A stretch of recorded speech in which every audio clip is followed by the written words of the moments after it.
大家好，我是台中市立厚重高级中学陈哲伟老师。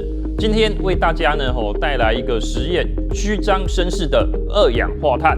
首先呢，我们要来看一下今天这个发泡锭丢到水里面之后会发生什么事情。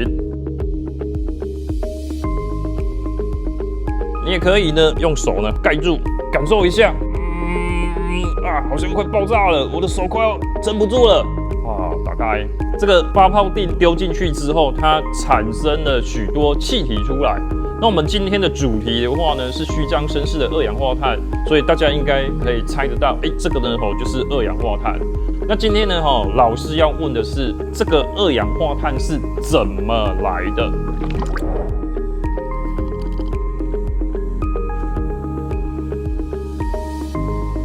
究竟呢，跳跳糖在嘴巴里面发生了什么事情？我们可以用行动显微镜来观察。首先呢，在行动显微镜的凹槽放大约1/4到1/2量的跳跳糖，再呢用滴管取水，滴下去之前先按录影的功能。好，现在呢，跳跳糖在嘴巴底下的情形呢，就会被我们记录下来。那如果你的手机或平板呢有缩时摄影的功能，也可以用缩时摄影来试看看。下一个实验啊，这个是以前阿公阿嬷他们呢小时候会吃的零食。那现在呢我们就来制作一下呢碰糖。最主要的材料是砂糖还有黑糖。砂糖5，黑糖1，5:1的比例呢混合，然后呢把它倒到大汤匙里面，在煮的过程当中那个糖膏可能会溢出来，所以呢大概装汤匙的1半或者是少一点即可。再来呢，我们要呢让它呢均匀变成糖膏，我们需要呢加水进去。不用太多，只要足够这样你刚刚加进去的砂糖、黑糖，通通都可以在水面下就可以了。那我们呢开始加热，糖的话很容易烧焦，所以在加热过程当中，我们必须要持续的搅拌。那搅拌的过程当中呢也小心糖汁不要呢溢出来。那用火的话一定要小心如果各位小朋友想要制作的话一定要找你的爸爸妈妈的话呢一起。然后呢，你在加热的时候汤匙不要离火源太近，大概像老师一样距离10公分、15公分这样子的话就可以了或者是呢当你发现它好像快满出来了，你可以拿离远一点。那我们要煮到呢浓稠状态呢，这个怎么判断呢？我们呢可以把糖膏呢拿一滴起来，然后呢把它滴到水里面。好，如果呢它是会散开的，那还不够浓稠，我们继续加热。当水分呢越少的时候呢，它越有可能会烧焦，所以说呢到后面的话还是要很认真的搅拌。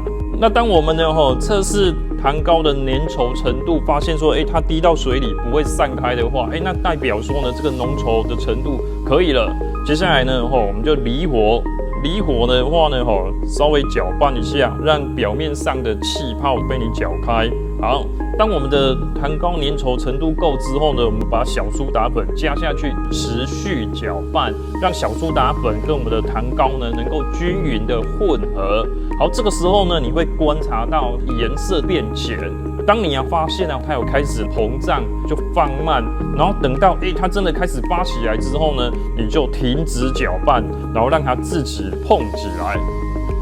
这个是我们碰糖的名称的由来。我们今天的实验呢已经完成了。我们今天的主题的话呢是虚张声势的二氧化碳。我们把发泡锭加到水里面的时候，我们可以看到它产生了一堆的气泡出来。我们呢吃跳跳糖的时候呢，也可以观察到呢它在我们嘴巴里面呢产生了一堆的气泡。另外呢，这个古早味的碰糖，我们可以观察到它产生气体之后，将整个碰糖把它撑起来。这些的话呢除了可以制造视觉效果以外呢也可以增加口感。那在我们自然科学当中的话呢产生二氧化碳的主要方式有2个，一个的话呢就是碳酸盐类加酸，那另外一个的话呢，就是小苏打加热，那这些的话呢，都是我们产生二氧化碳的主要方式。那日常生活当中呢，也有其他的食物，比如说像面包啊、馒头啊、汽水啊，这一类的，它也是利用增加二氧化碳的量来制造口感。那以上呢，就是我们今天呢，实验的演示，谢谢大家。那在这里的话呢，老师呢，一样啊，要问大家一个问题：为什么碰糖会碰起来？为什么呢？我们加入小苏打粉之后呢，它整个体积会变大，变得胖胖的。好，这个问题请大家思考一下。